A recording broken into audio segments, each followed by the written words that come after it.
Paradise the other night. It was a little cold flying with that door open, but we seemed to manage okay. That was fun, wasn't it?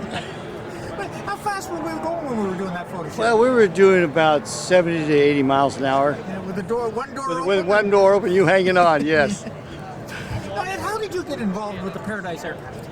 Well, I've been around light sports, and I started out with Skyboys, ultralights, and then graduated to light sport.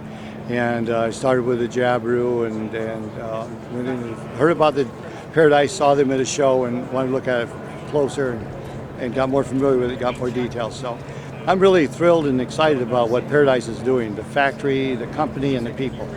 Now, why choose the Paradise aircraft, though? I mean, it is a nice-looking airplane, but there must be other things besides the good looks that have... Well, I like not only the good looks, I like the fit and finish. I think the fit and finish is second to none in any of the airplanes. It's a real snappy airplane. It's perfect for training. It has the yokes in it. And then you have your controls, like real airplane. It has your throttle quadrant. It has a friction knob for the throttle. It has a rudder control that none of the other airplanes hardly any have. And we also have a stabilizer that's easily controlled with just finger control on the console. So in flying an airplane, and I've flown a lot of airplanes, twins, singles, everything, this one handles really, really snappy, really smooth. It's just a fun airplane to fly.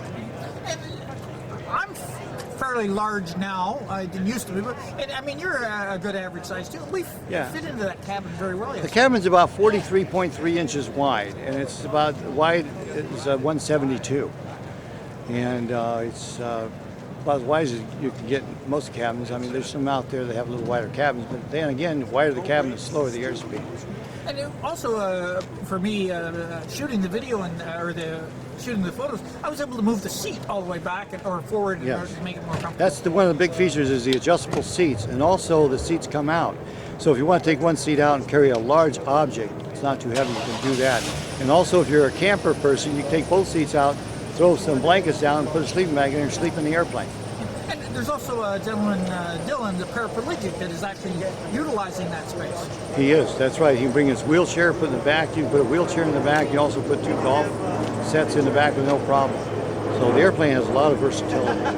Now, what engine were we flying under? We're using the ROTAX 912S 100 horsepower air-cooled and water-cooled engine. Now, I noticed a couple times there when we were cruising, you were down around 3,500 RPM. So it's a real smooth airplane, and you know, pull the power back, and it runs really smooth. And you run it up on takeoff. You've got that warp drive 3-bladed prop with 100 horsepower, spinning over 5,500 RPMs, and it gets off the ground in 290 feet, and we land in 290 feet. So the wing has an incredible lift on it. It's a very nice wing. Stall characteristics-wise, too, when we came in for a landing yesterday, I mean, I hardly felt that I was touched down. Well, I've made a few landings in my time, and you come down, and you come in on final at about 60 miles an hour, and then you're looking rounding off about 50, and all you do is trim it for landing and hold the controls steady, and it just comes in nice and smooth. And again, I'm using 2 degrees of flaps, 2 notches of flaps, and it's just a real easy airplane to control. Now, have you done any cross-country flying on the airplane at all? I started to go back before Christmas, and I got weathered out, but I've got about 20 hours flying cross-country. And I'm going to be taking my airplane back to Arizona after the air show, so that'll be a 3-day trip. Now, fuel capacity-wise, what kind of fuel system do we have on it? It comes standard with 25 gallons, and if you're a cross-country person like I am, I'm going to put the 40-gallon tanks in my next demo. So it gives you a good range. And you're only burning 5 gallons an hour, so you've got incredible time. On the 25-gallon tanks, you're going to go 5 hours. Now, the other thing about this airplane that was unique, it's an all-metal airplane. There's no composites. It's all metal. It's all aluminum.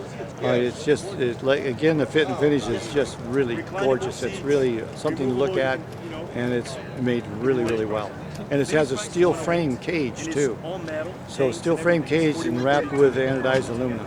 So it's got the best of both worlds. Now, what are you going to be doing with your airplane when you get back? Are you looking at a flight training school? Or? Well, I've got a big flight training school in Arizona. It's waiting for me to get back to the Paradise. I talked to the owner and also the top flight instructor, And as soon as they get back, they want to fly the Paradise. So I'm going to probably put in 1 or 2 in a flight school.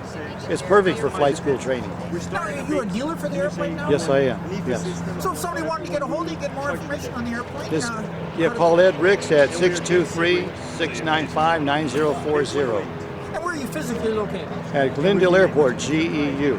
Right there, Glendale, Arizona, just west of Sky Harbor in Phoenix. Thank you very much for your time. Thank you. All right, appreciate it.